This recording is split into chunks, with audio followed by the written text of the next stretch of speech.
should be live. I got it pulled up. Okay. Where's the link at? I will post it to my Facebook here momentarily. Okay. I had to plug my.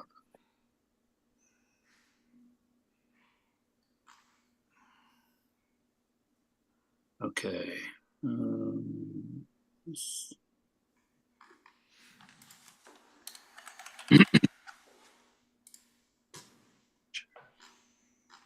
Drew 24 already in there. What up?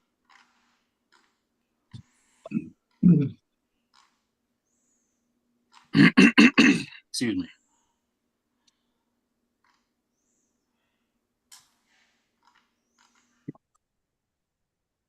Okay.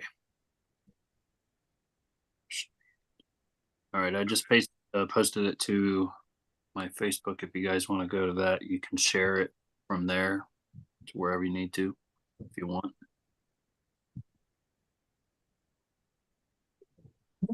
Share it to the event page. If I can.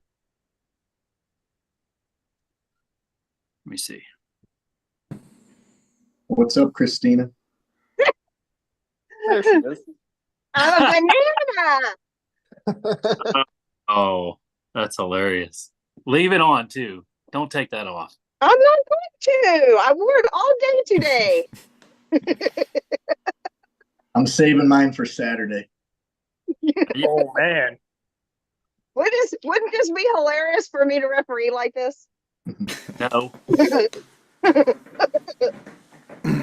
I do like the idea of Kevin and Alec dressing up and having their match. Halloween special. I'm not doing it. I Not doing it. got something planned. I don't dress up. Not doing it. Yeah, I don't dress up either. Been a long time. Yeah, I just got invited to a last minute invitation to a Halloween pulling party at Chad Eckert's place on Saturday. I said, sorry, Chad, I'm already spoken for, but I will put you on the Harrisburg practice, Chad, if you want, and round up some more people for you. I haven't heard from him for a while. No, I think he's pretty well, yeah, I mean, I haven't seen him, with all the wandering I do. I think he's fairly inactive and pulling at the moment, at least, or if he's going anywhere, it's not where I'm going. Yeah, he was at Winter Blast last year. Okay, I'm almost ready here, guys. I just updated that post to tag the event. Now, I'm headed out toward my house, so I live in the boonies. You may lose me. Okay. All right. Let's check the chat real quick. Manolo, what up, dog? Jamie James, what's up? Jamie says that Alec is equal to the GOAT. Jamie. All right, we're going to go ahead and get started. Welcome, everybody, to Billy Collins Arm Wrestling. This is the Kiwanis Fundraiser 3 Lead Up Podcast. Welcome, everybody, to the show. Good evening. Who we have on the podcast tonight? We have Mr. Kevin Palco. We got Mr. Alec Guth. These two gentlemen will be going head-to-head at the event Saturday. We also have Mr. Dave Shell. He's going to be running the brackets. Say hi, Dave. Howdy, I will say hi. I won't flex because it would look horrible after those two. There you go. Mr. Parker Wise in the house. He's going to be helping us on our down reffing. He's our backup down ref. What's up, guys? Miss Christina Casto, the banana woman herself. She is my other head ref along with myself for weekend. Say hello, Christina. Hello, everybody. Mr. Logan here is representing Bolton Manor, they are sponsoring him into the event Saturday. Welcome, Logan. Okay, so I think that The other half of the bracket we got showed up. Tim just showed up. Uh, Have Mr. Tim Lewis. He is running the other set of brackets. So welcome, Tim. All right. So what I want to do first tonight, let's talk about Kevin and Alex's match. First thing I want to go over is you guys have pulled before, and it was exactly 1 year ago at the East Ohio Arm Wrestling Championships last November. You guys met in the bracket, had a crazy good match. I've not seen a match last that long in the brackets in a while. You know, it's been a long time since I've seen one last that long. Let's get your guys' thoughts on the match. Alec, we'll start with you. Just kind of go over your thoughts on the match and what you think. On the last one or this one? Yeah, you could if you want to go over how last one went, and then give us your thoughts on what you think about this weekend. The last one was awesome. Yeah, it was a lot of fun. It's always great when you get to pull a match like that. That kind of you get to grind it out. Yeah, I just couldn't pin him. Yeah, but I mean, it was fun though. Now you did have some I'm not going to say issues, but you were pretty beat up last year coming into the event, and you had two tournaments back to back 2 weeks prior to that event. So you did 3 tournaments in a row. Yeah. Each weekend. Yeah. I mean, I don't like to say that because it sounds like an excuse. But yeah, I don't think I was quite 100%, but I think Kevin also pulled the weekend prior. A banger of a match in England. That was what, 2 weeks before that, Kevin? Was it? I don't know. I think that was after, because I did pull a match that weekend before, but I have no idea what it was. I can't remember. That was right. right. I don't remember. It was the Tennessee event that you pulled right after coming back from England. Yeah. That's right. Yeah. I don't remember what I pulled before me and Alec met though. Yeah, because I remember you had something. It was a super. Yeah, it was something small though. I don't know if it was a dog fight or I don't know. Yeah, I'm not sure. 6 Mile Mary, hello, how are you? So yeah, what's your thoughts, Alec, about this weekend? I mean, obviously I'd like to win, but I'm never confident going into anything. Like I just think about it and think about it and think about it, and like there's so many ways you can lose. There's definitely ways you can win too, but I tend to focus on the ways I can lose. I just think about that and go through the motions in my head. And then like my confidence will kind of come like once I get to the table. That's how I always feel going into stuff. Yeah. And you're probably, you said, you texted me earlier and said you're right around 177 now. Yeah, I weighed 177 this morning. So Beautiful. I'm pretty close, but I've been definitely dieting a little bit. So I'm super hungry. But yeah. I've been like 180, 181 has been sitting around that ever since like summertime. So I was definitely heavier. Before that, I was like 185. And then summer came around and I just sweated all out and it just kind of stayed off. I've just been working hard, and we're in the process of selling our house and stuff, possibly moving soon. But yeah, I've been practicing, definitely going hard. We got some big old boys at our practice. We kind of have 2 practices now, Wednesday in Hagerstown, Maryland, and then Friday up here real close to me. And the guys we have here are just massive up here. Benefit. Like super strong hands. What was that? It's a benefit to the smaller guys for sure. Oh yeah. It can also be dangerous. Those guys are like, now that they know what they're doing, like you got to be careful with them. They're very strong. Yeah. Yeah, I'm trying to get Bo Horner in the thing. It's not letting him join. Dave, you mind seeing if you can get Bo in here? Oh no, wait, never mind. I think he just was able to join. Yeah, here he goes. He's joining in. There he is. What up, Bo? Big dog. Cool. We got Bo Horner in the house too. He is one of the other down refs that we have coming to the event today. Say hello, Bo. Oh, he's connecting audio. There we go. He's got it. There we go. I can hear you now. Good to go. What's up, fellas? Yep. Thanks for coming on. Oh, for sure. So, we're just talking about Kevin and Alex's match to start out with. Kevin, do you have any thoughts on the upcoming match this Saturday? No, I think the reason I'm so excited for the match is because of how it went the last time. I would like to see how we do against each other fresh for fresh.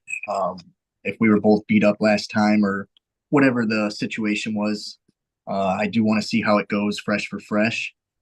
I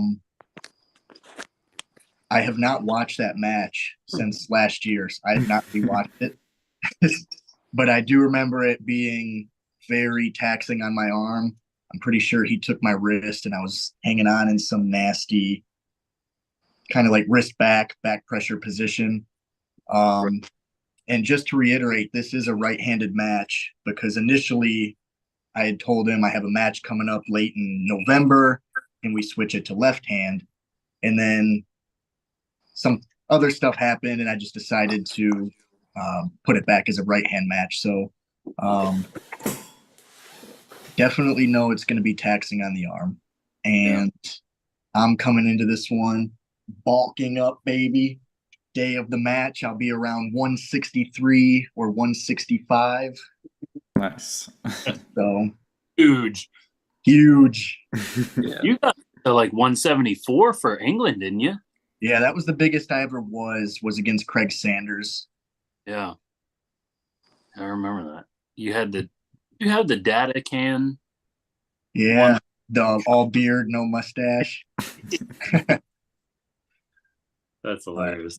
Yeah, I don't know. When I got that big, I just didn't feel as good, I don't think. I felt like puffy and like I was getting blown up a lot faster. Mm-hmm.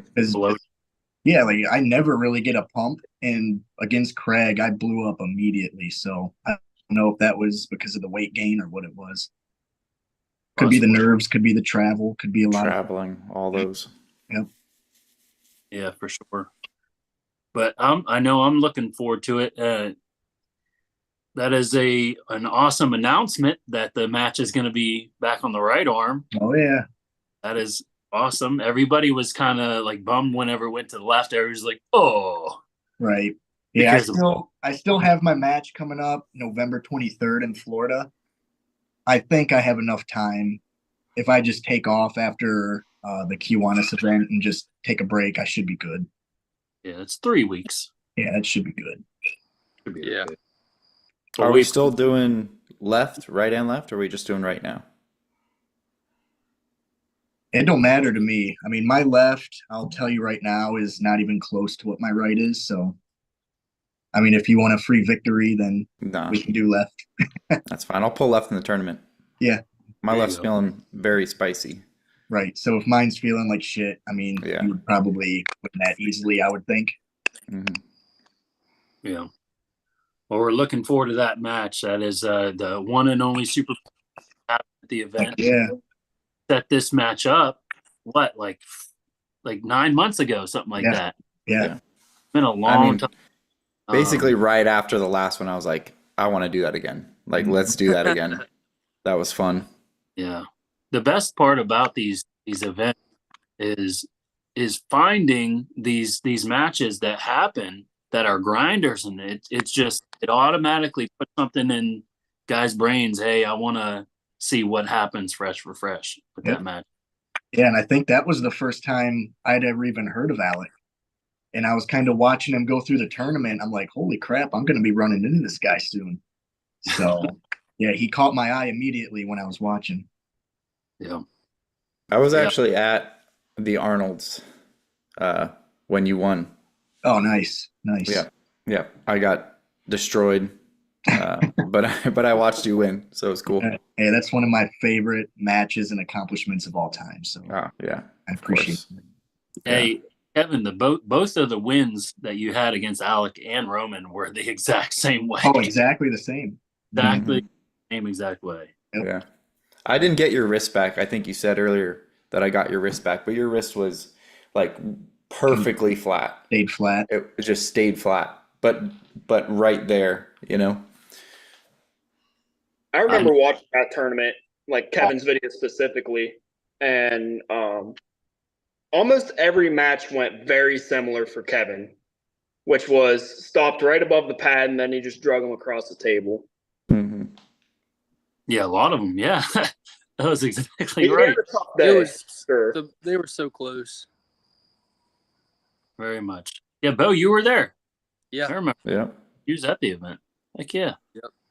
Yeah, I forgot who even else was in the class because all I remember is the match with Alec. Oh, dude, that match was crazy. It had me up out of my seat. Maybe I'll rewatch it one more time before Saturday. Martin's buddy Stevie almost got you. That was close. The skinnier Amish kid. Oh yeah, he was strong. Mm-hmm. Yeah, I remember we got into that deep hook, and then I kind of just went through him. But yeah, I remember that. Dude, Steve, so strong. My goal would be to pin you outside and then come inside with you. That's what I would love to do. Yeah. Just arm on arm. Heck yeah. I'm always for a grinder like that. Opportunity. Just an FYI, Christina, she had lost service way out to her house. So if she is able to come back on, she's more than welcome. But, if you guys don't see her podcast, you'll see her Saturday. So anybody else have any thoughts on having right arm now? Whenever you told me about that, Kevin, I was like, yes, let's go. Yeah. I was just in the back of my head, I was like, a left arm match is not going to be as cool. No. Oh, there was a lot of whenever it went to that left. Yeah. Don't hate on left arm wrestling. I love me some left. You and about two others. Yeah. Pretty much. About me it. and Tim. Yeah. You, Tim, and Johnny. Mm-hmm. I'll pull anyone left. If anyone wants to pull left. Maybe except for Tim, actually. Take that back. Not Tim. Alec, I do want to get some after pulling in with you. It's been a long time. I only got to pull you like once. Yeah, once. Dead tired, so I'm like, I didn't get it's not that I need any information, but I've not got to grip up with you much. Yeah. At all.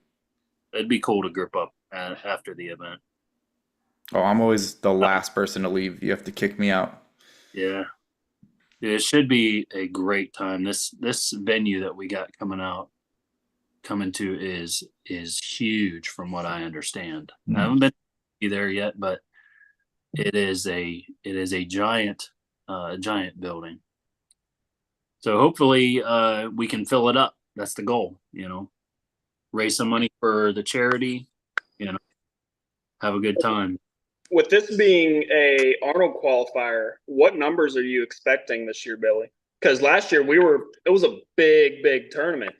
Well, we had 50, including the kids, last year for the November event. This one, if we hit 150, I'll be happy. And that is only because of all going on in our region.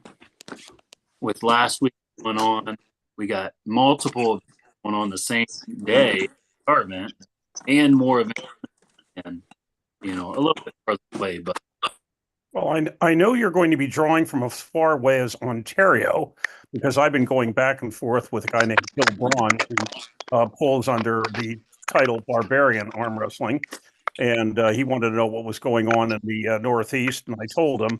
There's a little bit of confusion. I don't think we're going to confuse the local people, but it kind of ties in with the size of the tournament.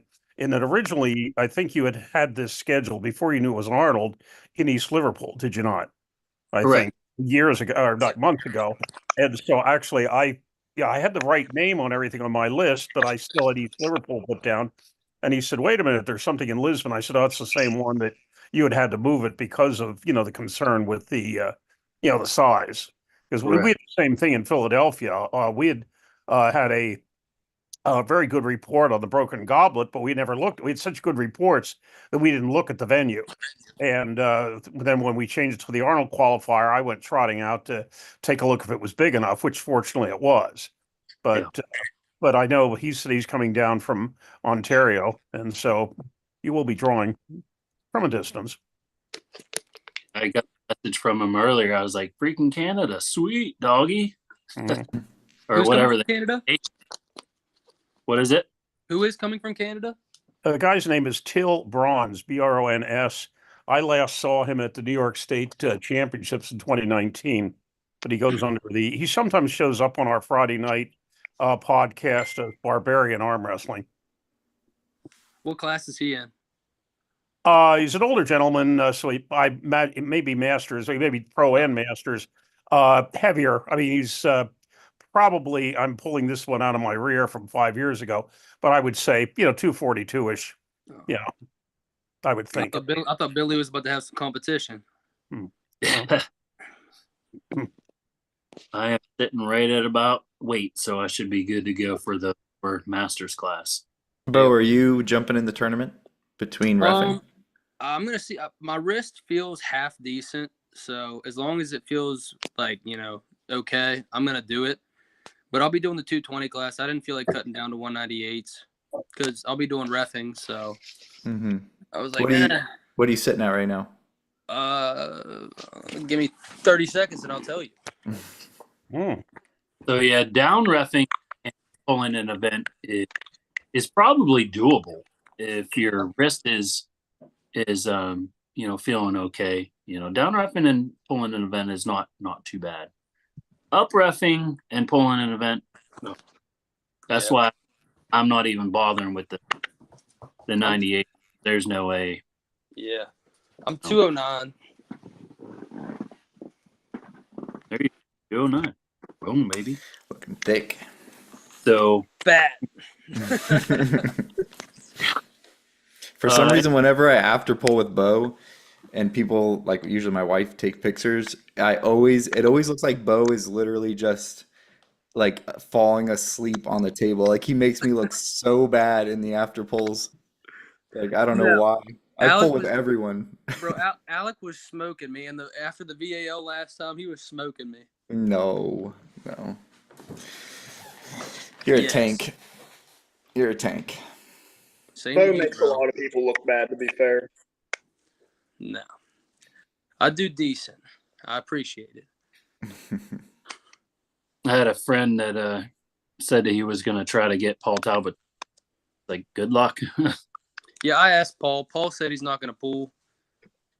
Who wanted to pull Paul? Was it? Well, I mean, Paul would smoke me, but.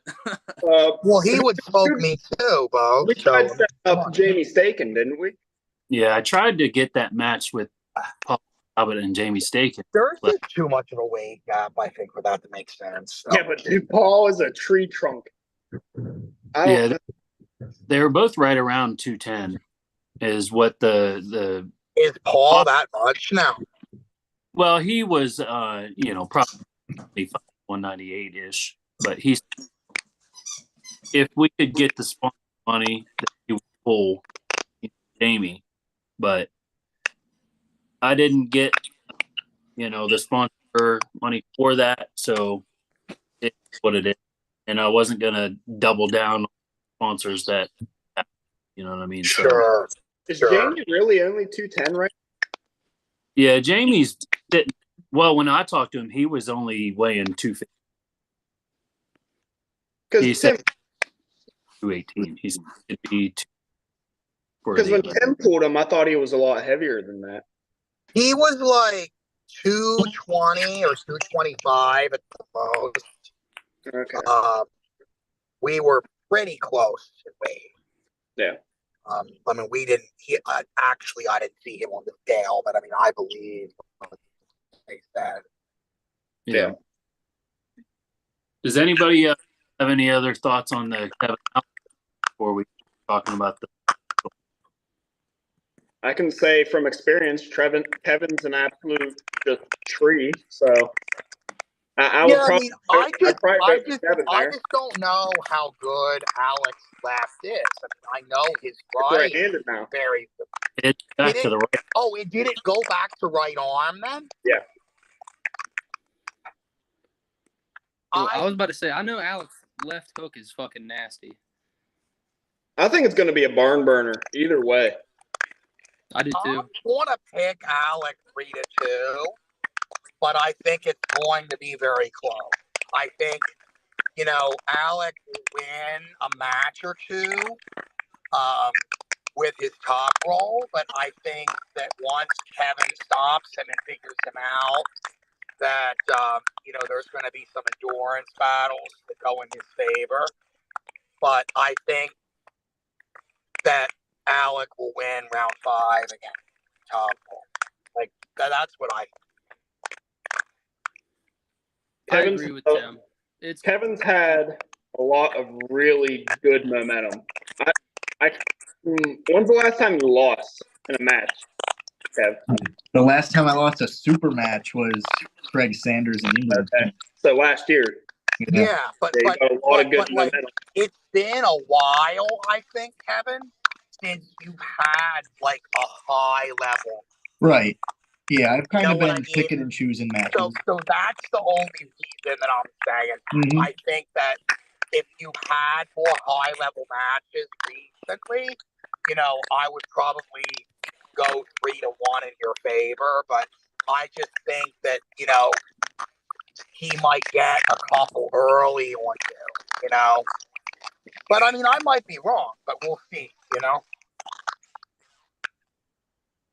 I think there's definitely a way to beat Kevin that obviously people have figured out. Like there's a route, and it's usually fast. And I don't really want to take that route. Like I know that that's probably the most efficient way to do it, but I don't want to do that. Like I want to do it with power. And like I know that's stupid. But that's how I like to pull. So like I want to win. You're telling me that you would,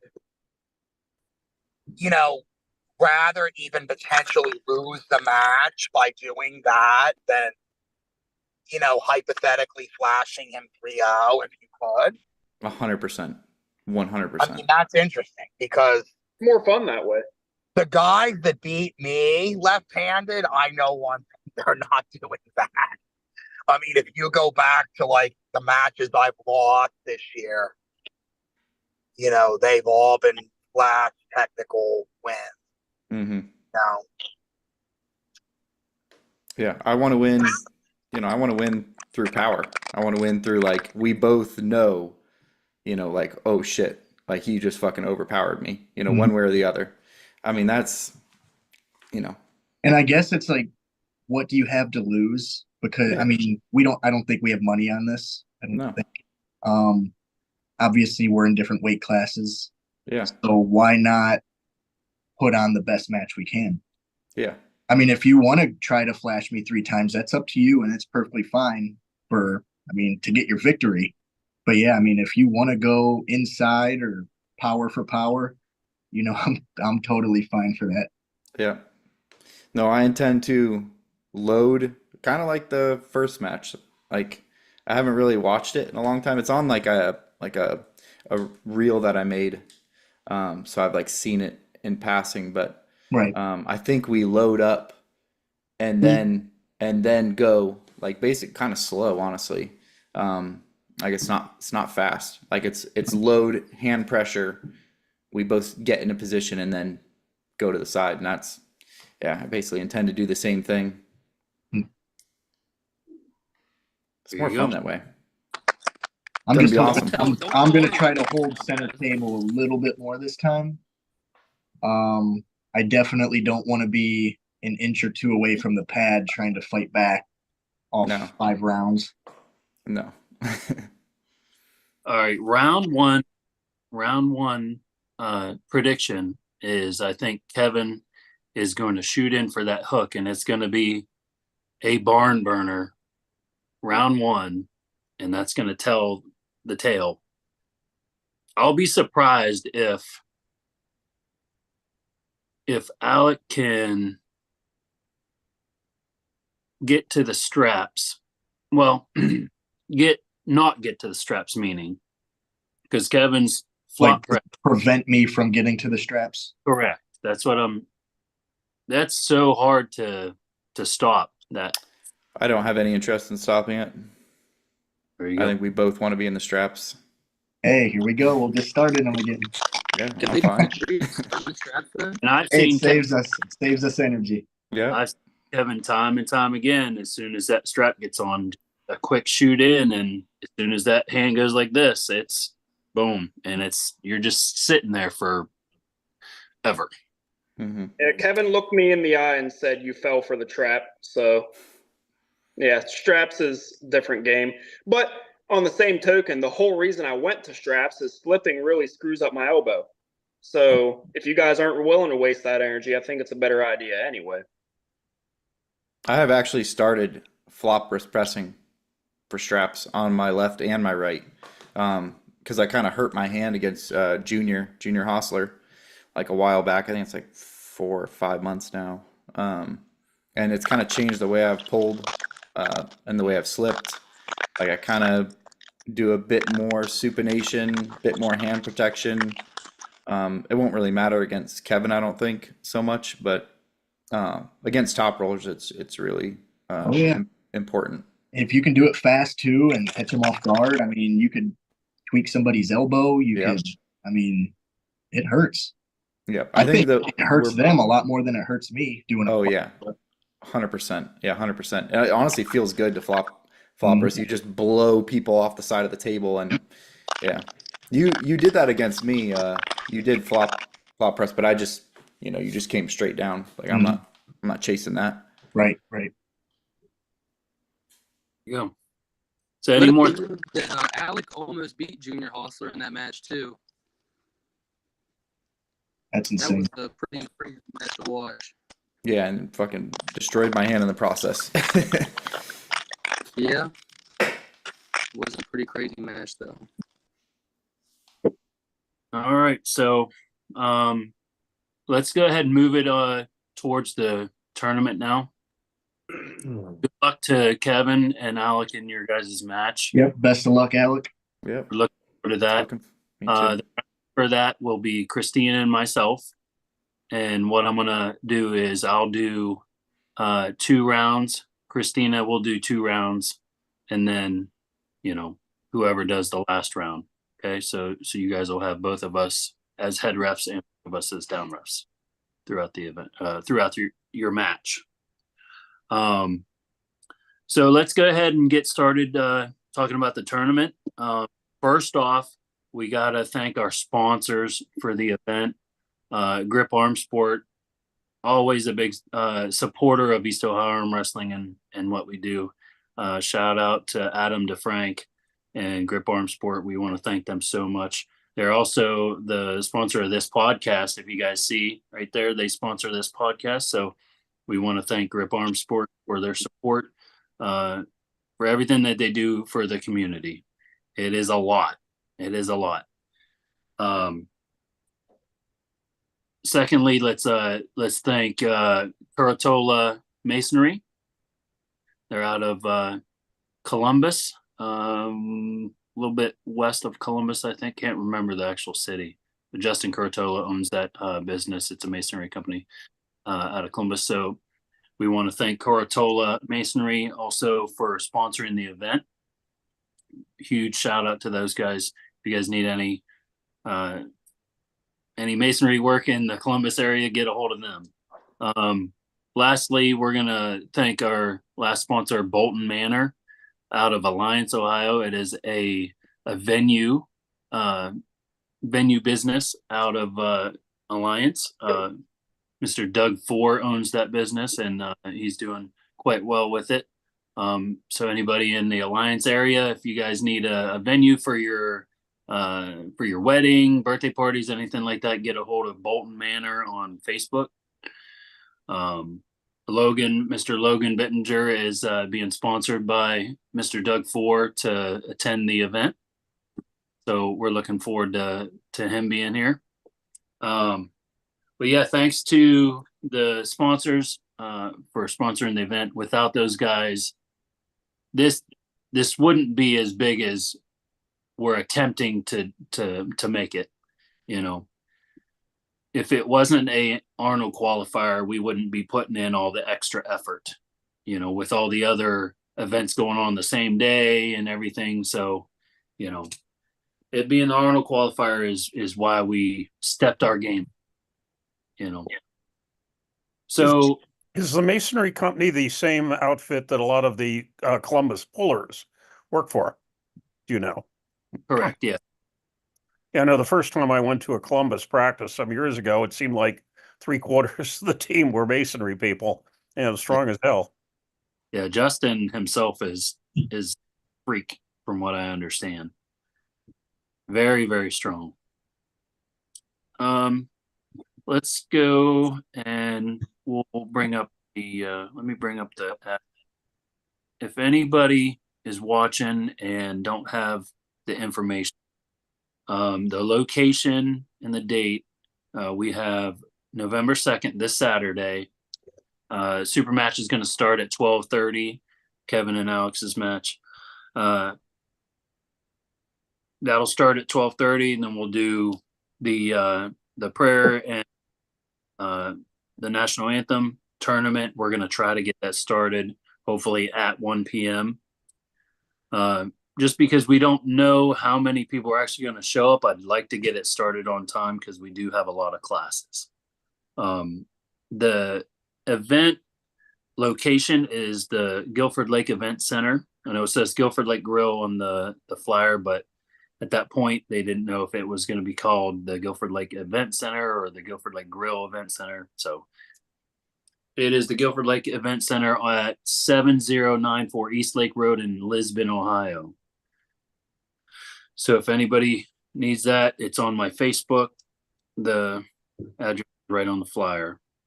We have weigh-ins. We have tomorrow at the venue from 4 to 9 p.m. I'll be there. And then also we have virtual weigh-ins if you'd like to do that via FaceTime with myself tomorrow from 4 to 9 p.m. or Saturday from 9 to 12. So we will cut off the weigh-ins at noon and start, getting ready for the tournament, right? So we may or may not have a couple last minute showing up, just depending on what happens. I know it's a little easier now that we have the whole Aries bracket system. It's not, we don't have to, make out the brackets and everything. So it's a whole lot easier now with late comers to the event, but we definitely want to start at 1 p.m. for sure. Unless Kevin and Alex match goes, an hour long, which I don't think it will, but that'd be awesome. That may be a little long. Now, obviously, we're doing 1 minute in between your guys' rounds, but if you guys agree and you guys have a grinder, if you guys want to take an extra minute, I'm okay with that too. But yeah, if that is if you guys agree. If you don't, then it'll just be a minute in between rounds. But okay, so there's no clothing allowance for this weekend. What we see on the scale is what we take. If you want to pull the 154-pound class, you have to weigh 154.9 or less pounds. We have to see the 154 on the scale. Some digital scales are kind of funky, so if you're right on the nose, you can step off and step back on, and sometimes it'll fix itself. But I will have the scale there with myself Friday 4 to 9 p.m. and 9 a.m. to noon on Saturday. Who will be doing 9 to noon? Is it Tim and myself or you? I'm definitely going to be there helping do that. I have the Kiwanis president, Mr. Brian Vaughn. He's supposed to come out and help with that also. So hopefully we got enough people to have it covered. Yeah, I mean, we can certainly start it out, but towards the end, I mean, we really have to get off of that for the when the late come or the late, the last 15, 20 minutes, folks, so that we can definitely get things entered and get rolling. No doubt, no doubt. But I'll be there helping, bring everybody in and helping, collect the money and get you guys all set up and everything and weigh people in. Myself, Brian will be there, and if you guys want to help, that's more than fine with me. Weight classes. We have a new addition to the weight classes. We got a 275-pound class. So we're looking forward to seeing how that works. The thought process behind a Titan class is what I was calling it back in the day. Like a year ago, I was like, oh, what if we did a middle class between the super heavies and, that heavyweight class. So we'll see how that goes. We got pro 154, 76, 98, 220, 242, 275, and 275 plus. We got amateurs. Can't remember. What did I put on that? No 275, 243 plus. Yeah, I couldn't if I did that 275 on there or not. No. Okay. So no 243 plus for the supers for the amateurs, and then we're doing a 200 split for the novice, right and left. Everything's right and left. We have the lady class that's going to be a right and left, 154 and 155 plus. That is open for the ladies. No novice and pro, just open for that. We've learned time and time again, we would love to be able to have multiple classes for all these ladies, but they don't show up, So we have one class for the ladies, open class for the ladies. We also have a men's master class, right and left, 200 split for 199, 200 plus. And then also we have a teen, we got a teens right and left, and then we have a right only for kids 12 and under. And then, like Tim said, we usually just, kind of work those in with their weights and ages and stuff. So we'll figure that out the day of. What we are going to do, the men's will be $30 an arm for the tournament. And then the ladies are going to be 20. And then the teens will be 10, kids will be 5. So those will be the prices for the and masters counts as pro for price. Is men's. So all men's classes are 30. Oh. Yeah. So men's, masters, novice, amateur, and pro. Okay. Let's see here. What else do we have? I will say I really do like the fact that the pro class is going first. Yeah. That'd be a nice switch up from what I'm used to. Yeah. And the championship matches are going all the way through. You know what I mean? You don't got to wait. Yeah. So Tim and Dave are going to be running the brackets. And I've talked to Tim about this. I definitely want to do all the pros first, right and left, get them done. They deserve, and Tim has brought this up also, this being a high level event for the Arnold qualifier, the pros deserve the energy out of our referees as possible. If you guys have refereed at all, then you understand halfway through it, you get really, really tired. So we're going to be doing all the pros first, right and left. And then we'll go, that's men's and ladies. Then we'll go to the masters after that, right and left. Then we'll go amateur, right and left, novice, right and left, team, and kids, and so forth. So that's the way we're gonna run the event. I'm thinking, we should probably be able to get the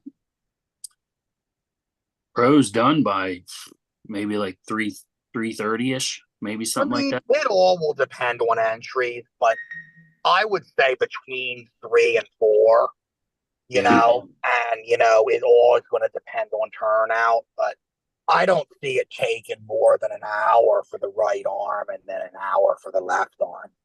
Yeah. Tim and I have also discussed this, and as to how we split it up between the two tables. And what we would earnestly suggest is that Tim has Tim's table runs the 154, 176, and 198. I run the 220 and higher. So he would have 3 classes, I would have 4. Generally speaking, what we have found at the earlier qualifiers and other recent tournaments is in this region, the lighter classes are generally more entries. I've actually been running brackets at 2 Arnold's qualifiers so far. I do not have all of the figures in front of me for the one that Steve Fernandez ran because I shared that with Tracy Walker. But I did the entire thing for our September skirmish, and the pro classes, the first 3 classes had 27 entries. The last 4 classes had 28 entries. And so, of course, this may have to be modified if we find it all of a sudden all the heavyweights in Eastern Ohio and Western Pennsylvania show up, and we need to shove one and another. The only downside of the whole thing is if somebody is wanting to pull both 198 and 220, they will be pulling the 220 starting on my table before they pull the 198 on Tim's. On the other hand, that will probably be a relatively small number, and there's a big and regardless of what we do, somebody is going to get that. Like there's no other way to avoid that. Like so it's like if you double class, you're putting that on yourself. You know what I mean? So. Yeah, so like I said, it may be modified by when we see who shows up, which, of course, that can be a decision we make at the last minute. But it looks like probably that would work nicely for him to have the lightest 3 and me have the heavier 4. Yeah, the 54, 76, and 98 are always big in Ohio. We're expecting that to be the bulk of it, but you never know. You know what I mean? But like that would be my expectation is that. Well, if you remember last year's event, the 176 amateur was the biggest class. Yeah, it had like 11 or 13 guys in it. Yeah. Right. Yeah. And then sometimes you get a lot of entries, let's say in the amateur heavyweights, but the pro is, a best out of 3 or a 3 guy. You know what I mean? It's like, I call it the everybody scared of nothing concept. You know what I mean? But it seems to be a trend, Yeah, the 98 tournaments tend towards amateur because that's what we stress. We actually, like I say, there were 55 entries pro at ours. We had out of 107, total. Now, so that was kind of an oddity. Because we did probably draw a higher percentage of pro there because it was a qualifier, which only pro qualified. Yeah.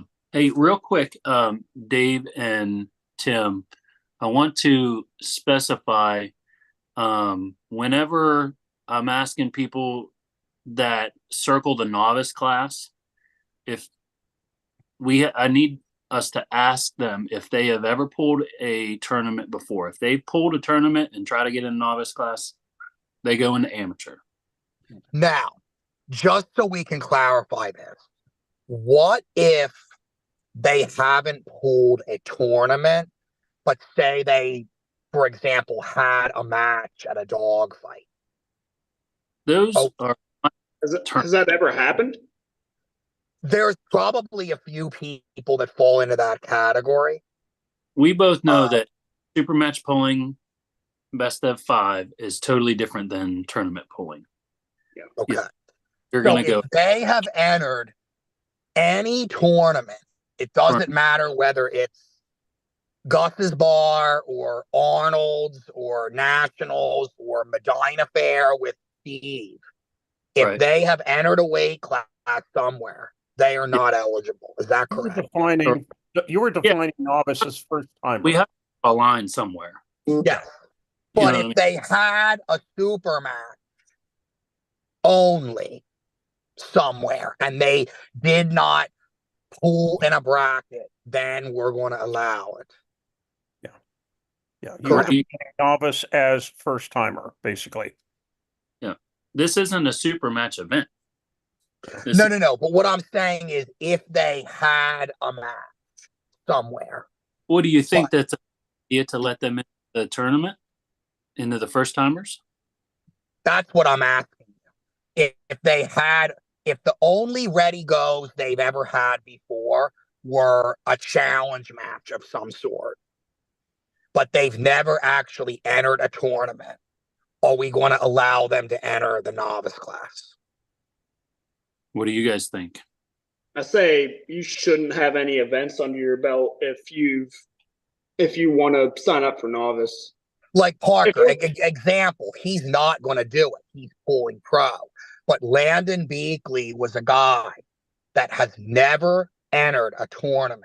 He pulled JD Fox's Meadville Supermatch Series, and he beat, I forget who it was, one of their amateurs on Townsville. But he's never actually entered a bracket before. He has. I've pulled him. Who? Landon. Oh, okay. Well, I mean, Landon's doing pro anyway, but I was just looking for a hypothetical guy. Yeah, hypothetical. You got Landon the pool. He pulled. It was a PAL Maryland Championship. Oh, you're thinking of a different Landon. You're thinking Landon Bateman from Maryland, and I'm thinking about just a guy that goes to my college. Oh, okay. Yeah, two different guys. So you got Landon to pull a tournament then, Tim? Finally. Landon is coming. He's 1 pound overweight. We were just at the gym, and I was 3 pounds over still, and he's 1 pound over. He's really excited about it. What class is he? 98. Okay, good. And this is a guy that he's pretty strong. People are gonna know, but I'm telling you, he's trained with me for 5 or 6 months, and is doesn't have experience, but he knows how to pool. I expect him to win a match or two at minimum. Good for him. So I know you guys are pretty experienced in this. Let's just go ahead and just do this right now. Let's have a vote. How about that?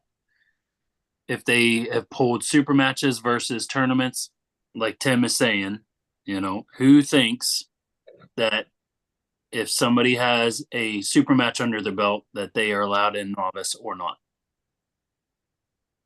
I would vote no. No. I would say no as well. There you go. That sounds unanimous in my opinion. So super matches. We're going to say if they have competed at all with a real referee and a ready go, then they are not. Yeah, there you go. It's settled. So, and that kind of settles the first timer debate. The first time, yeah. Let's face it, novice and amateur are the most slippery words in the English language. Sure. The very first tournament I ever went to, they had novice, and I pulled a guy in my very first match that was pulling both amateur and pro, and it was it was kind of mind-blowing. But now on the other hand, I'm doing brackets for the tournament in Morgantown in December, where what they are calling first timers, they are letting you pull as long as you haven't pulled in more than 3, which seems to be a contradiction of what first timers means. But but no, I think we're good the way we're talking about it here. Yeah. So I mean, I agree with you in general. I just feel like there needs to be a clearer definition on what these categories actually are. You know what I mean? And, I think the first timer is pretty clear, but, as you, say the difference between amateur and pro, the line is a little more hairy, Yeah, you have to do it this way. Just the most absurd example of this was a couple of years ago. The Keystone defined novice as anything up to 2 years. Sure. And then 2 to 3 was amateur, or 2 to 4. And semi-pro, they're whatever. essentially And no it was ridiculous because basically technically I had to pull pro, but Josh Alpha, who had just won the national championship in Virginia, qualified as novice because he hadn't been pulling for more than 2 years. But it's like I say, it's a very slippery word. Yeah. So the language that we use is any ready go scenarios that they've had. Any referee match, they are not qualified for not. Good match, and that's the language that we're using. So what do you think, Billy, about the amateur pro? Do you want to talk about that line at all, or? I'm gonna go with the winning 3 amateur classes. Okay. I think that is a good. And how are we going to know if they have or have not? Are we just going to take their word for it, or are we going to look? Because Aries won't tell you how they are placed. It just gives you a number and it gives you a names they belong. We could always look at their Aries number if there's questions. If they are rated above, say 1550. 1550 is kind of the cutoff where Corey won't let you in the 64. So correct. Are we going to kind of say if they're over that? No. That's probably the safe bet, don't you think? I don't even think I'm over 1550. Well, Parker, that's probably too because you don't have a lot of data in there yet in a lot of tournaments. So, it's not a perfect system. There might be guys in there that are only 1530 that don't belong on there just because they don't get out very much. But, if we don't set something, then it's kind of me and Dave and Billy sitting there like twiddling our thumbs trying to make a judgment call on people. And I feel like it's better to just have some system. You could always look at who they beat on Aries. Okay.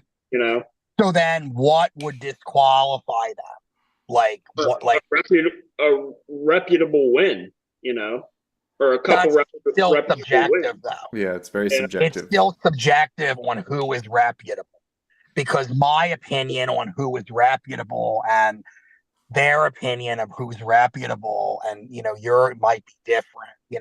So unless it's like, oh, if they beat someone, say that was ranked top 5 in the state, or like, unless you can put an actual objective measure on that, you're kind of still in the same boat. Yeah, I think placing 3 times in amateurs, not necessarily winning, but placing, I think definitely you should pull pro. I personally think that if your Aries ranking is under 1100, you should be allowed to pull novice, because then I could. Is there anybody that low on there? Yes. Yes, me. I haven't looked. I mean, that wasn't, but Tim, like we've talked before, placing at a very high level tournament also. Like even if you get second and third. If someone plays top 3 in amateur at all, let's say in Michigan State, then they should not be eligible for amateurs. But if they've won 2 amateur local events where there were only 4 guys in the class, as long as Gage Blackpool's pro, I'm happy. Gage Black is not pulling amateurs. I think we can concur on that. No. I'll be surprised if Gage shows up. Is he going to? Does anybody know if he's even going to show up? I don't know. I'm not going to name any names, but I saw there was a post about like somebody was having a practice instead. Kevin might know who I'm talking about. Yeah, Rich is going to host a practice, so I'm assuming Rich is not going to be there tomorrow or Saturday. He will not be. Yeah, that's a bummer. I love Rich. Well, Such a good. I know. And I think he would qualify too if he showed up. He might not win, but I think he would definitely qualify. Mm-hmm. Yeah, I think so too. Another thing too is like with this whole qualification thing, I had originally wanted to qualify and try to go to the Arnold, but after, looking at, prices of hotels and then you got to pay to get in, I'm like, is it really worth it? Do I even have an opportunity? I might not even qualify, and if you do qualify by some miracle, do you really have, me personally, thinking, do I really have a shot to even do anything, or am I just going to go in there and be a slaughter, for some real high level pros? Because that's kind of my mindset. But honestly, we don't know even how many of these guys are going to show up. Even like that, all remains to be seen. Out of all the qualifiers they've had, head reffing and pulling is just so tough too. So it's like I can't even put my full amount of energy into the pulling. So it's like, screw it, I'll just pull masters and if it's a consideration, from what I understand, if you are a competitor and have a competitor badge, you kind of avoid all of the massive lines getting into the Arnold. They sneak you in the side door rather than having. Yeah, you get a special thing that lets you in basically an hour before everybody else, even before the people that pay like the extra fast pass or whatever. Mm-hmm. So if you're interested in going to the Arnold anyway, like your entry fee is half of what it would cost for something like that anyway. Right. I would say, because I did it and when Kevin won, and I wasn't ready for it, and I knew that, but I knew if I went and did it, it would be a stressful learning experience, to kind of experience that a very different setup of a tournament and everything. And if I went back, I'll be so much more comfortable this next time. Like I'll be like, I've done this before, I kind of know. Well, it'll be different, I'm sure, because different people are organizing it, and everything happens so fast. Yes, it's very fast. It's like it's all over in a matter of 5-10 minutes, and you're done. And like none of us are really used to that. Yeah, I mean, but even going to an event center. Yeah, like you get used to an event center, you get used to a place. That all just helps you be more comfortable and more confident and kind of thinking about one less thing. So I would say go do it. Even reffing at that event was super stressful. Like that was my first time reffing a very, very high level event. And I was just down reffing, but it was still, I was sweating through my shirt. That once you get those cameras on you and you got, 5,000 people standing around watching, bro, my hat's off to you guys for competing, in that environment. That is truth. Well, if folks are interested, I did ask Chris Florendo when I was making up the last getting around list as to what they were going to be doing on I was asking what dates it was going to be, what we were going to be pulling on. And he said, hey, Dave, we will have arm wrestling all 3 days of the festival. We are finalizing the exact timing, but prelims at the 10x30 booth that they have on February 28th, finals at the main stage and round robin at the booth on March 1st, and super matches at the booth on March 2nd. The prelims were broken out into groups based on weight class so the athletes can explore the expo at their leisure. Throughout Saturday and Sunday, we will have activities for the spectators, such as grip challenges and arm wrestling 101 sessions. So they do have a fairly full, calendar, worked out. Round robin? That's what he says, that they will have both finals at the main stage and round robins at the booth on March 1st. Yeah, like that's what I heard, like that we're going to have the main stage for the finals, but everything else is going to be like in a booth. That's kind of what I gathered from it. But the booth will be in. Guys know it's shoulder just after pulling. Can you imagine how busy it's going to be at the booth for your qualifying, for the main day? Mm-hmm. You guys better wear some deodorant.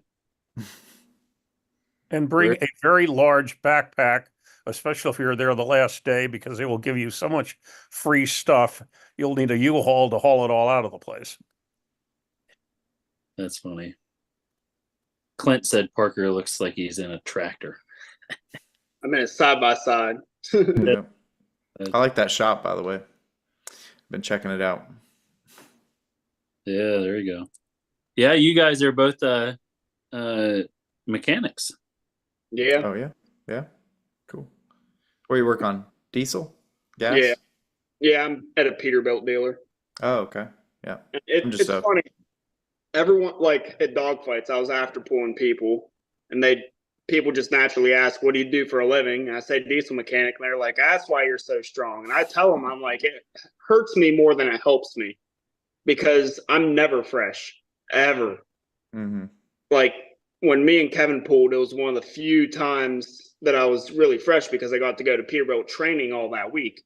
But like right now, I'm working on my roommate's truck after work, after working 8 hours. And so I'm honestly pretty beat up right now, but yeah, I'm in diesel field, pack car, Peterbilt, Cat Cummins, all that fun stuff. Jamie James, who's just in here, does a lot of work for Ryder. Works for the Ryder facility. Yeah, we get a few of their trucks in. Yeah.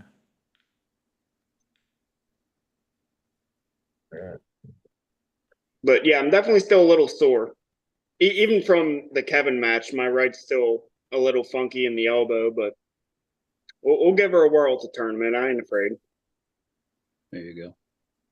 Hey, all right, well, guys, I have to get off for the night, but we'll see you guys soon.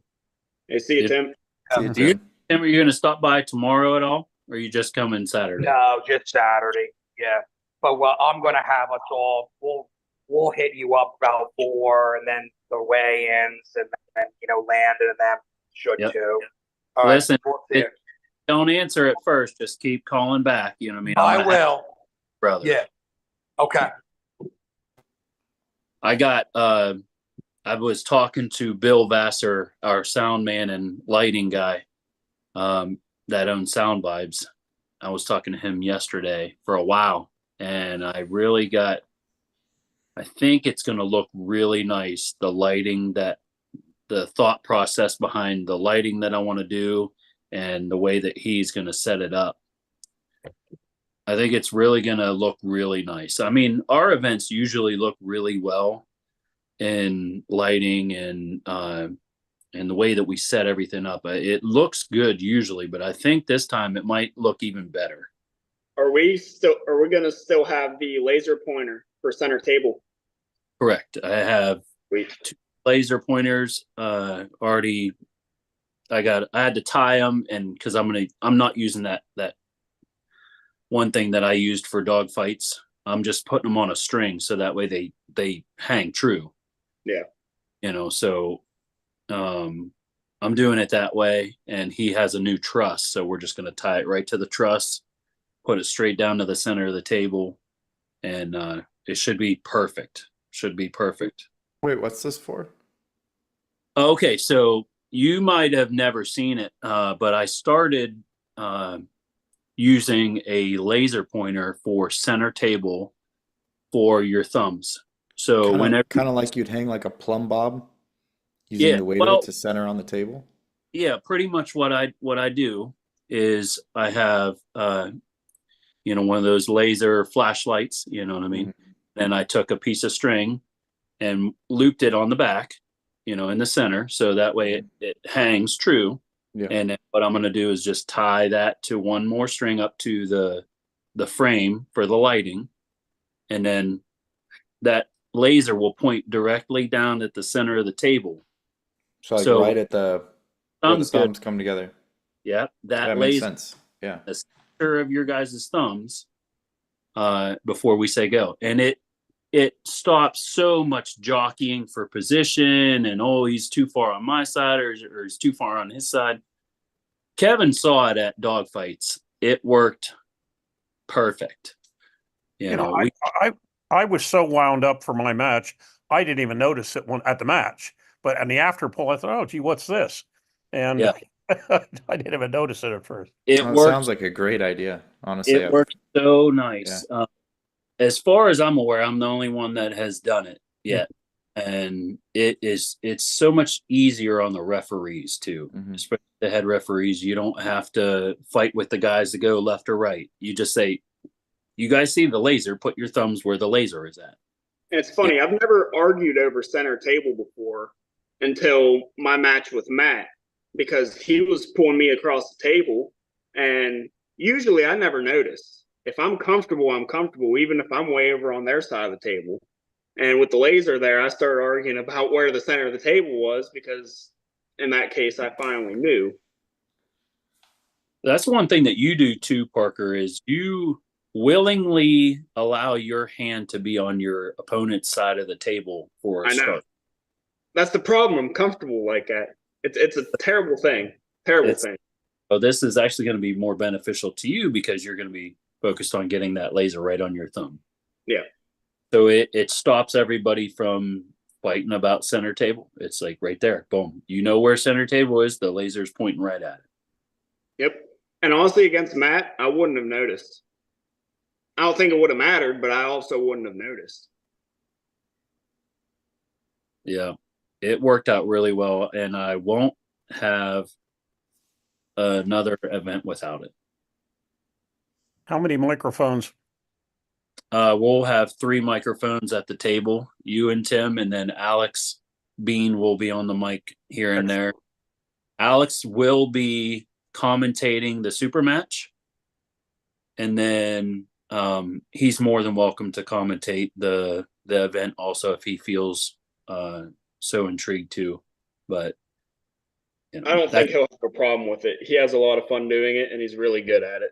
Yeah. Oh no, it's excellent. The reason I ask is because we had only one microphone at the qualifier that Fernandez ran, and it was a mess. Yeah. No, Bill Vassar does a great job setting us up. You know, we've never had any issues. Sound's always been great. You know, he has plenty of equipment. So I don't see us having any problems at all with the sound lighting, to be honest with you. I was really impressed because it was my first time coming out last year. And I was expecting your tournament. I had never heard of it. And I was expecting it to be the smallest of the 3 tournaments that I went to. And it ended up being the biggest of the 3 tournaments that I went to. And the quality was just very impressive. The lighting, like you said, was probably one of the things I remember the most about it. Just very epic.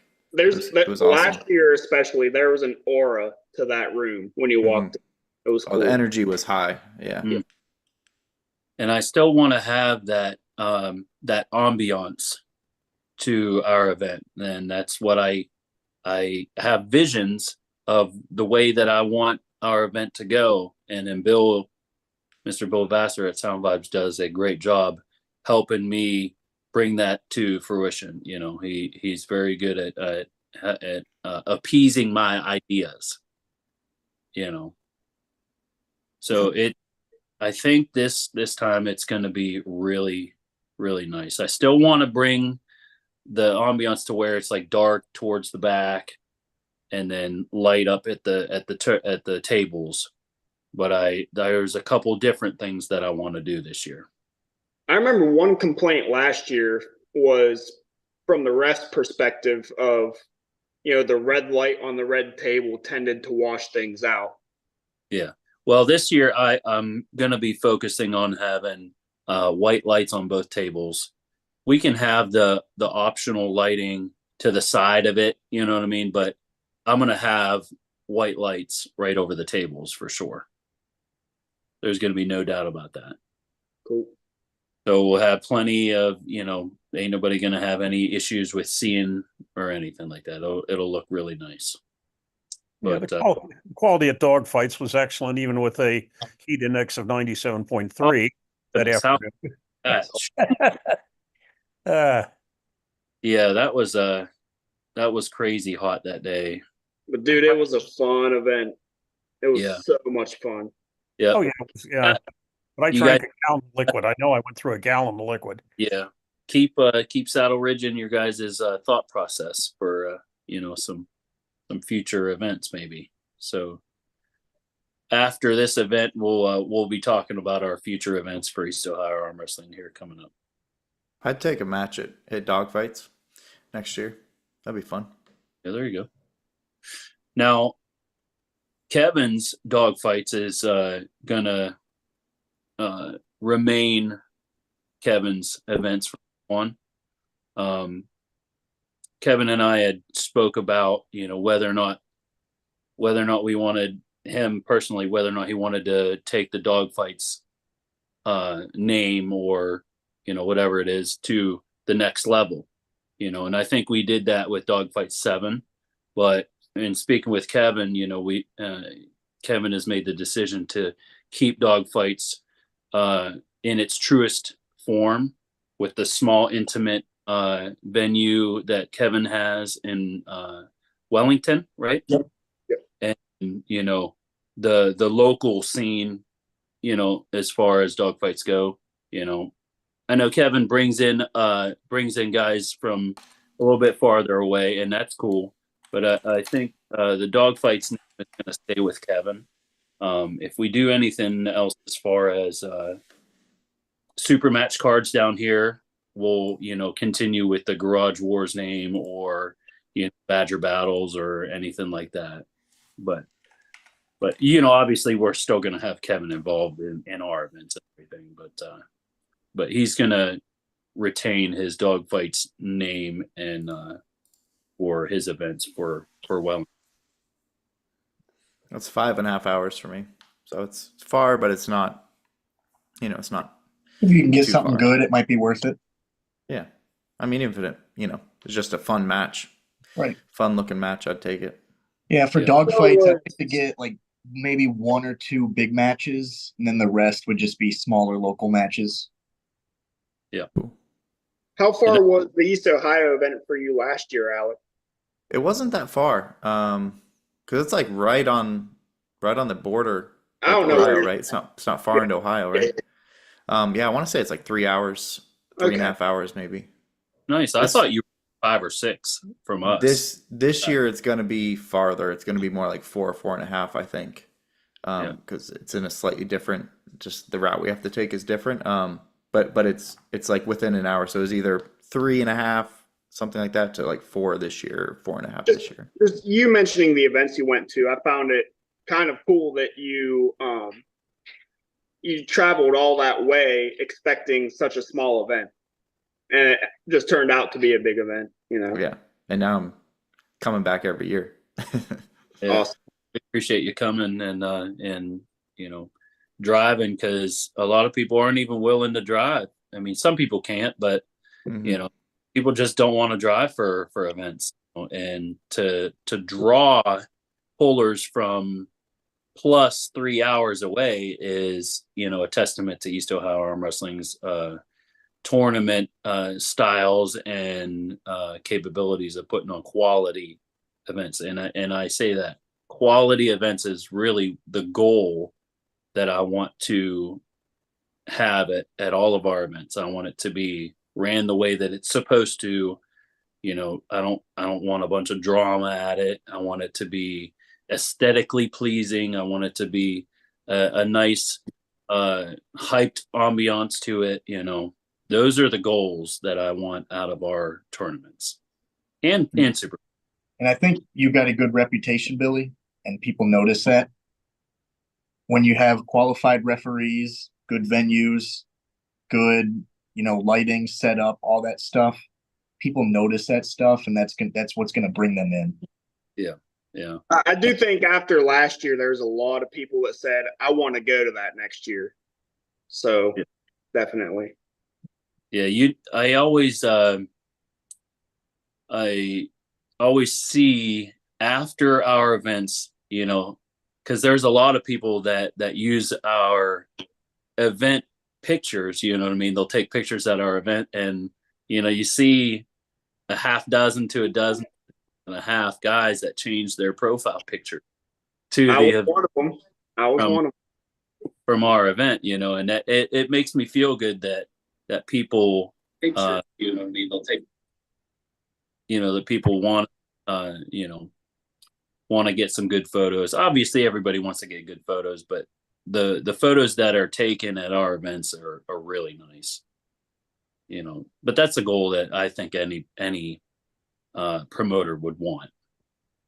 I can't tell you how much happier I am to be driving 6 hours to your event instead of being at that clown show in Houston that I was originally scheduled to. The travel time's a whole lot less there. Yeah. Are you coming in tomorrow at all, Dave? Or are you coming in Saturday? Yeah.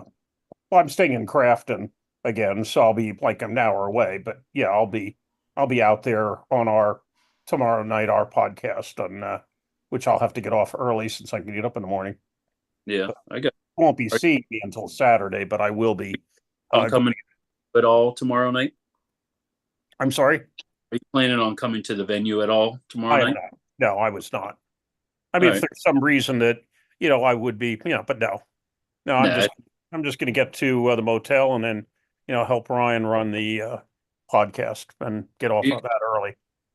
Sounds good. So I think that's pretty much about it as far as the tournament goes. Yeah, I think we're gonna have I'll be happy if we can get right around 150 entries. That'll be okay with me. With all the amount of events that are going on in our community, you know what I mean? I'd be happy with 150. But if it happens, it happens. If it doesn't, it doesn't. I think more people are going to prioritize your event than what you think. Yeah. With it being a qualifier and with how good it was last year. Yeah. Well, the number to beat is 131. We had 107, and there were 131 at Fernandez's. Well, it's not that I'm worried about getting that is the main reason why I'd like to see a high number as far as entries is it is a fundraiser for a reason. Oh yeah. No, and I think you will though, because I mean, let's face it, who else is in the area for a qualifier? Elkhart, Indiana. I mean, as far as Eastern Ohio, most of Ohio, Western Pennsylvania, Maryland, West Virginia, even Western New York, you are closer than we were in Really? In Philadelphia.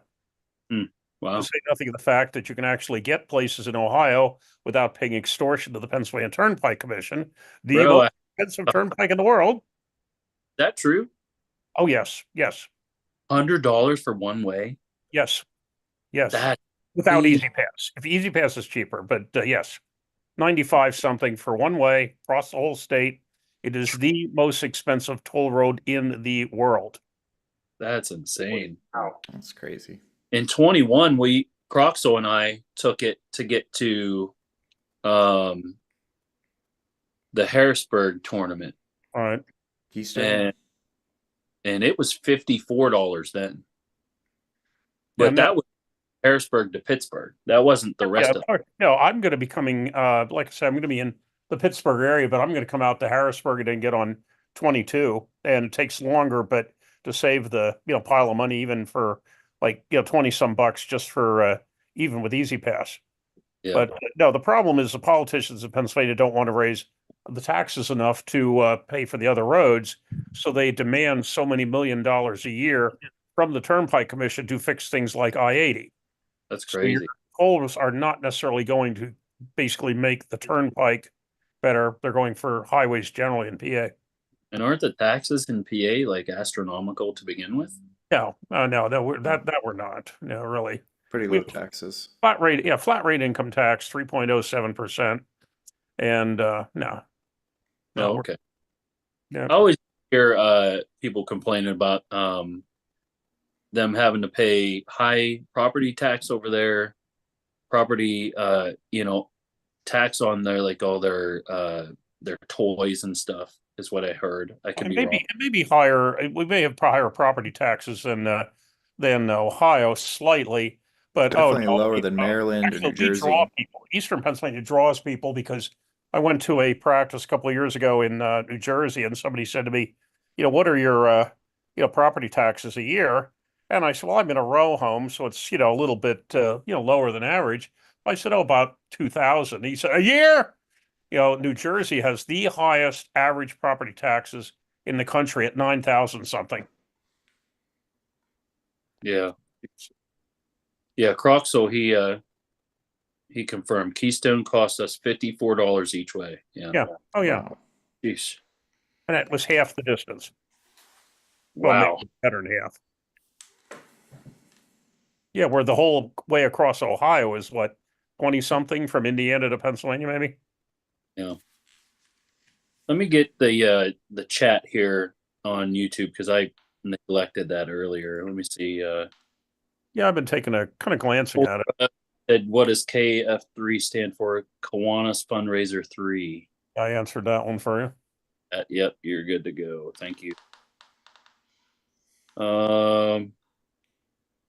Jamie James wants to wrestle Alec. Johnny Derek. But he's not going to be here on Saturday. What is it? Oh, Jamie James says, hey, Alec want to arm wrestle. But then he said, pistol, I won't be there on Saturday. Oh, yeah. Well, you have to get there. Have to get there before you can pull there, Jamie. Yeah. He just got back from a cruise. So, and I think he'll be going to VAL, which is unfortunately the following weekend. I really like what the VAL guys have been doing too. Really, really good tournament, really good energy. It seems like they have upped their game as far as quality of events. Yes, yes. I mean, I think I've gone to. I started going to at their second event, and I've gone to everyone after that. And yeah, you go and you really feel respected and appreciated as a puller, similar to your events. You feel appreciated for being there and showing up, and they really make you feel that. And it's just, really high quality, a lot of fun. Yeah, I got a call from Steve Stanaway, of course, has been, pulling since he invented the sport in, 50 years ago, and asked if I could come to that. And I said, no, unfortunately, I'm running brackets 3 weekends in a row in 3 different states. And the reason he was asking me, if I may be pardoned for patting myself on the head here, what they do at the sit-down nationals is the medals have actual depictions of actual pullers on them. And I've been honored being on one of the medals for sit-down nationals this year, and they wanted to hand them out at the VAL thing that next week. Cool. But I said, sorry, can't make it. He wanted to know if I could come and Ice could come because Black Ice is also on one of the medals. Cool. Nice. Does anybody have any other questions about Saturday or any weigh-in questions or anything like that? No. No, sir. Going to be in town tomorrow afternoon? We'll either be leaving here at like noon or leaving here after 4. So depending on, we got a lot going on. So depending on how things play out, I'll either see you tomorrow night or I'll call in. There you go. Perfect. Yep. I was going to tell you that earlier. If you guys left later, just wait and then you can FaceTime me. Yeah. Which I did last year. Yep. Perfect. Which is hugely helpful to guys like me coming from far away. Yeah. And that's what I wanted to continue with, that availability, just because it saves guys so much money. Mm-hmm. Hey, it saves $100 on a hotel room for the night that you don't necessarily have to pay. Hey, perfect. Yeah. Or stress, or might even cost you more because you have to take a whole day off from work to make weight and drive up, and so it's costing you more than the night stay, which is usually more important to me. If I have to take a whole extra day off in that scenario. But yeah, it's one of the reasons I came to your event, that it was far away, because I knew that was an option. Yeah. I really I like the opportunity of having that availability. I don't know if any other tournament directors do that or not, but I definitely am going to continue with that option for the pullers. You know, it's the least that I do because, you know, us being in a small money region, you know, we don't have no big sponsors or anything like that throw a bunch of money at us. We do have our sponsors and we're thankful for them, but we only ask our sponsors for the money that we absolutely need to put the event on.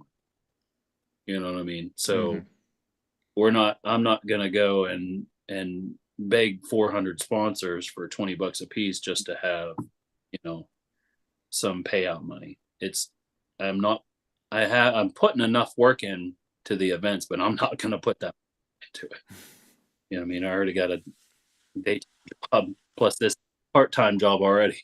Robbie, what up? Big dog. That beard's looking nice. Look at that beard. This beard's terrible. Gray how's it going? Lucky dog. Yeah. So is going to be my down ref for my table with myself for Saturday. So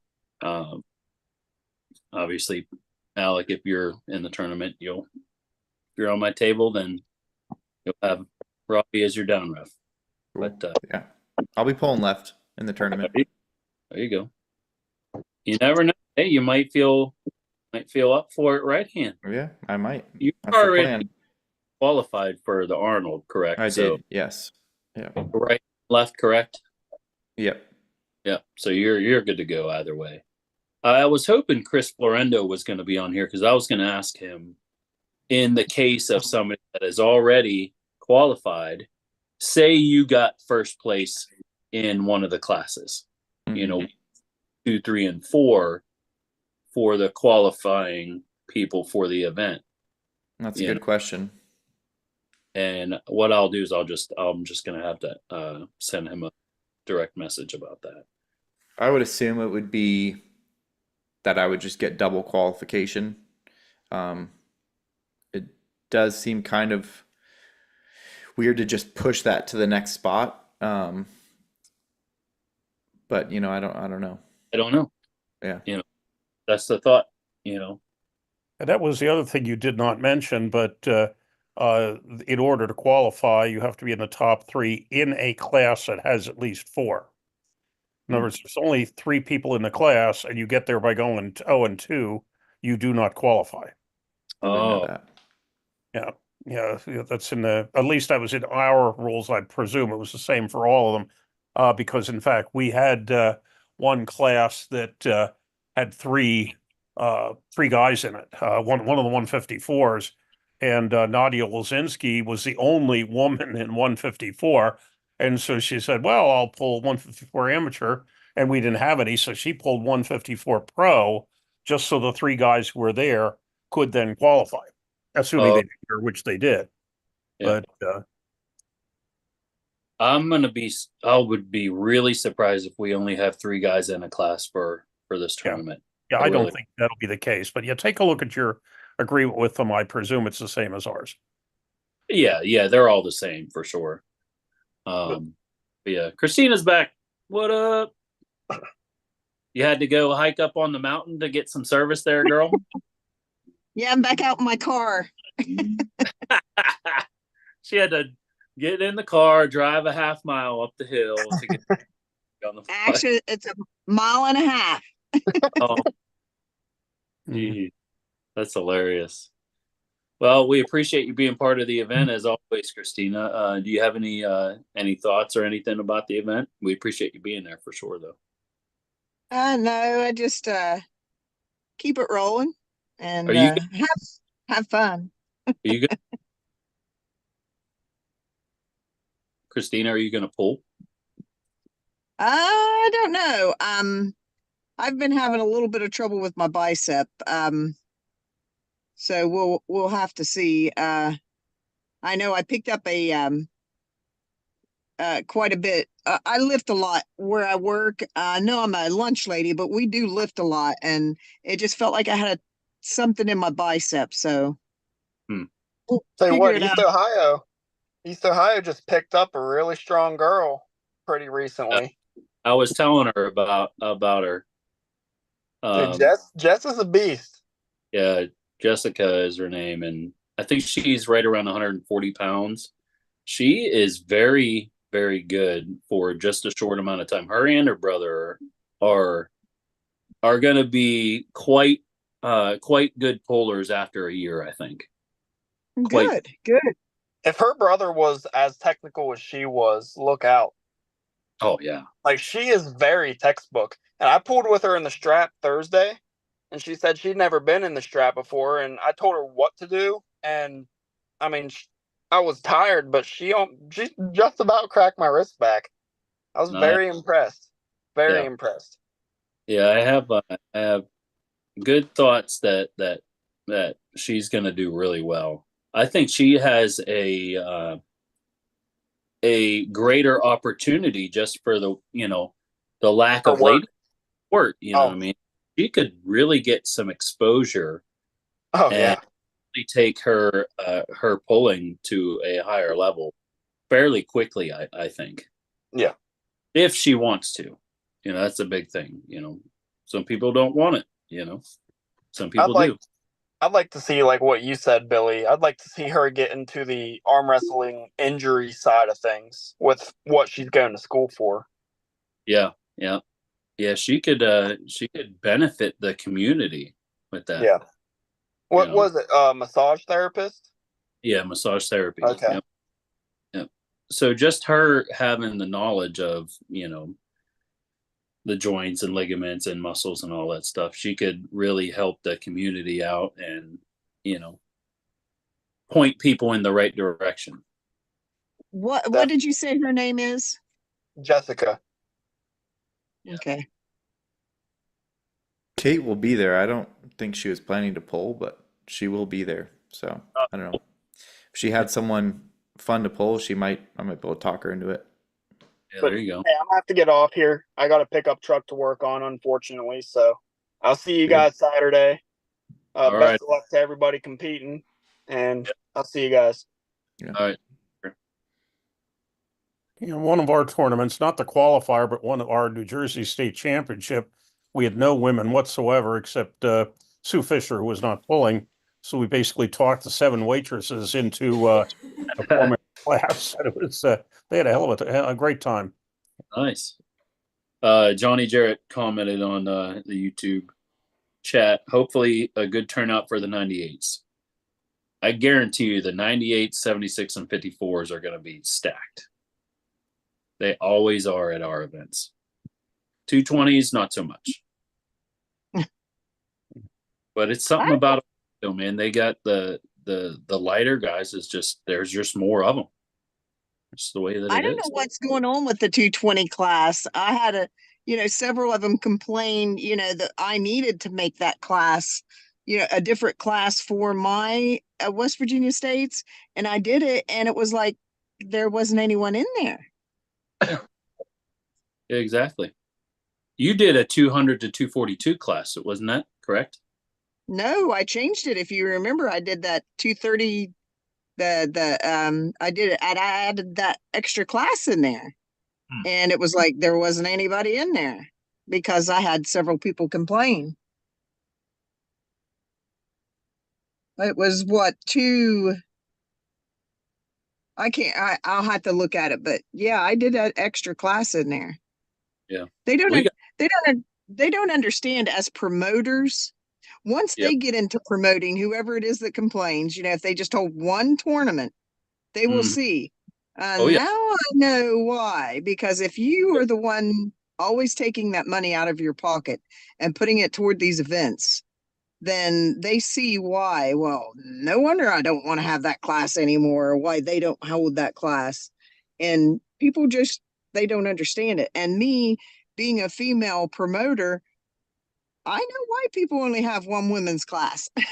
Right. And, I'm not complaining about it because, I'm right in the middle of all of these women. When you fall at 170, you got to wrestle them small, and you've got to wrestle them 200 and 300 pounds heavier than you. So, Right. It is what it is. I'd love to have more ladies classes and everything. I would love to be able to enough ladies there to pull. You know, we had, I think, we had a open ladies for last November and a novice class, and there were still only 4 ladies. You know, I think it was you and Kate and Bethany Louise, and I think it was her sister or something. That was it. Yeah. Yeah, Kate was there because I remember pulling her because I had that boot on. Yeah, and I couldn't do anything. I slipped in that boot and I couldn't do anything. I thought I was going to have a boot on this time. I dropped one of the great big huge cans on my foot this morning, and I've been limping all day. I cut it open and I'm sitting there going, oh, am I going to be in a boot again? You're going to have to start wearing steel toes. Yeah, well, it's not a easy job. At least composite toe. Come on. That would be so beneficial for you. Robbie's over there. Yep. Well, in our tournament next week, we're saying, okay, ladies, those of you that don't want to pull somebody umpty gazillion pounds heavier, here's your chance. So we actually have 4 classes. But if we actually manage to get them, it's, we'd be astonished. But we've set it up for 135, 154, 176, and 177 plus for the ladies. So we'll see. Well, we'll see what happens. I'd love to see more ladies in the sport for sure, but you can't force people to come. So anyway, that's pretty much everything for the event. You guys have any other thoughts or any comments or anything you guys want to bring up now? Not me. Yeah. Billy, I guess the only thing I bring up is that idea I told you about. A few of the guys were talking at the practices, which is having team shirt as far as the Ohio shirt with all the team logos on it from all of Ohio, and having like the 98%, having East Ohio, having Cleveland, even Mansfield, like it's just everybody having their thing, so that if we sold those shirts, everyone would just know it. You could see what club is closest to you, and if it was a map of Ohio with each club where they're supposed to be at, it just helps you know immediately, like, oh, well, I'm close to that club, I'll just go train with that one. And same with, like, we had it for North Carolina or Wisconsin, or just pick a state. How cool it would be that you'd have a shirt that was like, hey, here's all the teams that are in the state, and then any of us that wear it, people that see us, because I wear my shirts everywhere. I wear arm wrestling shirts with my name on it. I don't care. I go out in public with all this stuff. So I feel like anybody if we have merchandise that looks pretty cool, because everybody's got a cool symbol. I think we got all these cool things that just like this to advertise for, and having a shirt for everybody to buy would be real great. Yeah, I've seen a logo for North Carolina that they have a map where everybody is, and it's really and I'll tell you, these groups keep popping up all the time. I'm trying to keep track of groups and events for the upcoming events, and somebody will have, and wait a minute, where'd that come from? Different groups are popping up like in New York State that I'd never heard of, but yeah, good luck keeping track of that. Mm-hmm. It's keeping track of the Ohio ones, and I can't even do that. So, it is what it is. But yeah, that's a good idea, Robbie. It's definitely possible. All we got to do is have the artwork for it. I can make the artwork for it. That's no problem. So we'll talk about it for sure. We got more, but I know the one down in Zanesville kind of hasn't really been pulling red line. I haven't seen Mike doing anything for a while. No, I haven't seen him. I wonder what's going on with him. I don't know. And we got Stump Crew, and then we got Columbus Crew. We got Toledo, Filthy Animals, Portsmouth, Muddy River Boys. That's in Marietta. Is that correct? Yes. Yeah. I didn't know if you guys were based out of Parkersburg or Marietta for your club. Marietta. Yeah. So there you go. We need a northeast arm wrestling club, somebody up northeast by like Bueller or something like that, because there's Youngstown. There's so many people that have messaged me about, hey, is there anybody up near Youngstown that pulls? Well, it's a shame that ArmBet doesn't work better with notifications. Dude, yeah. Well, They're notifications. Do like I do. Take your group, contact somebody up there that can get a place and go up there, hold a practice, announce at these different places. If you know somebody that's near that area, like Youngstown, that said, I need someone to practice with, blah, blah, blah, put it out on Facebook, out on ArmBets. You're going to have a practice in Youngstown, Ohio, this date, blah, blah, blah, blah, blah. Take your team up there and have an open practice and get a team established. That's what I did down in Charleston. Okay. I see what you're saying. Take the established team to the location to help them establish a new team. Yes, absolutely. That is if somebody is going to lead that group of people. That's the problem. Yes. Find is I can go and help anybody start anything, but if not what take the lead in that situation, then it's just going to go by the wayside. Yeah, well, I don't know about Youngstown, of course, but Erie is right across the state line, and actually, what I'm going to be doing on Sundays, I'm going to get up Sunday morning and charging up 79 because they are still running their practice on Sunday morning.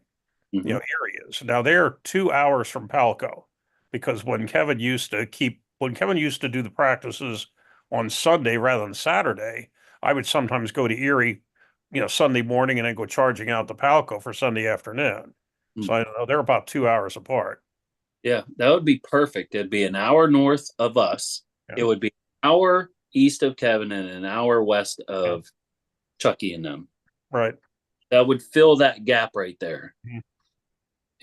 They could do a Sunday evening. That'd be perfect. Mm-hmm. That'd be nice. Hopefully somebody would step up. Because High Five does Sunday evenings at 5 to 8. That works out nicely. Yeah. We're in New Jersey. Our secondary practices are usually Sundays if we can't hold one on Thursdays. Or if we have a secondary, an additional practice, we'll have ours on Sunday evening too.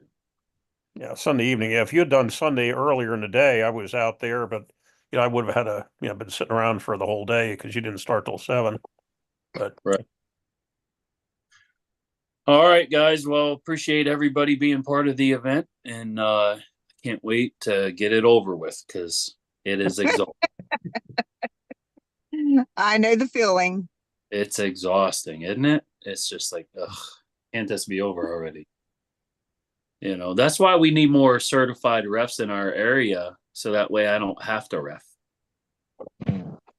Yeah, because that is just, it's so exhausting. You saw me at yours, Christine. I was not even halfway done. I was just like, I'm keel over. I think it's a lack of preparedness on food for myself. Yeah, that could be it.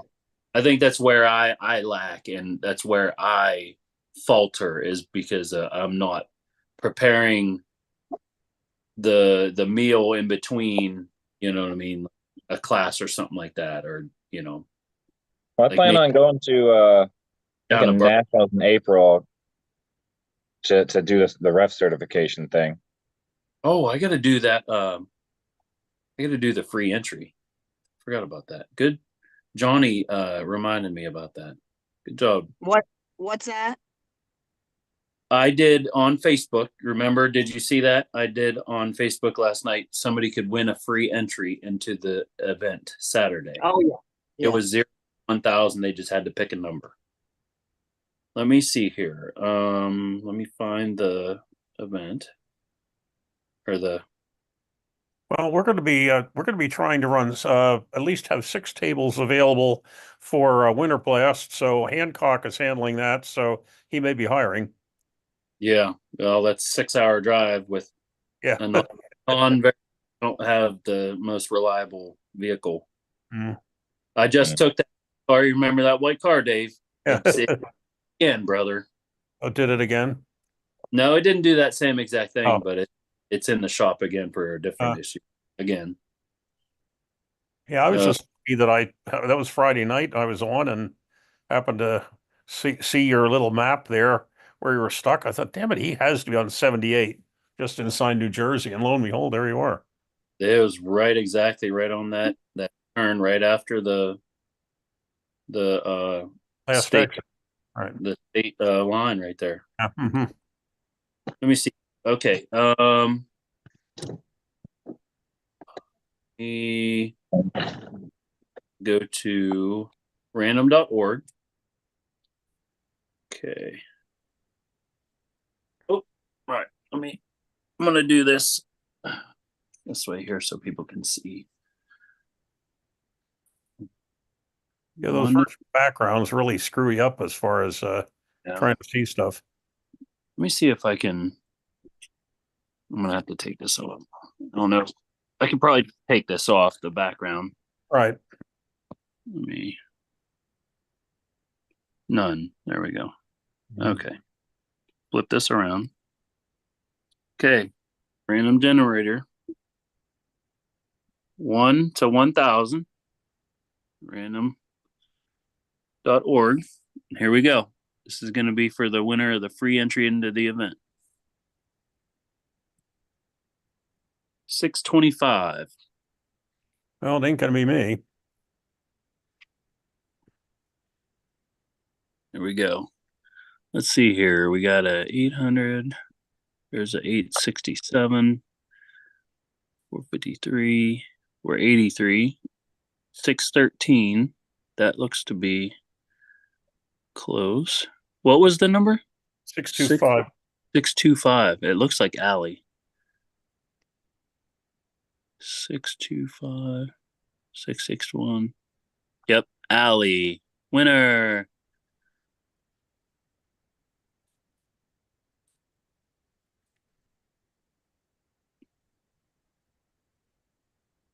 Here we go. Winner.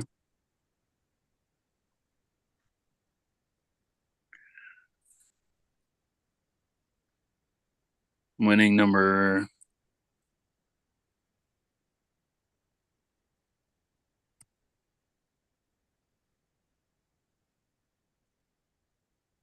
625, right, Dave? Yes, sir. Yes. 625. Winning number is 625. Post. And it is on there. Should be on there. Okay, there we go. Allie picked 613, I do believe. Right? That's what you said. Yep. Yes, 613. 613. Yep, she's the closest. Hopefully we can get her on the table. All righty. Well, that's going to do it. Appreciate you guys. All right. Thanks for being part of the show. And I'll see you guys all on Saturday. Okay. All right. We'll see you Saturday. You guys have a great night. You too. Bye-bye. All right.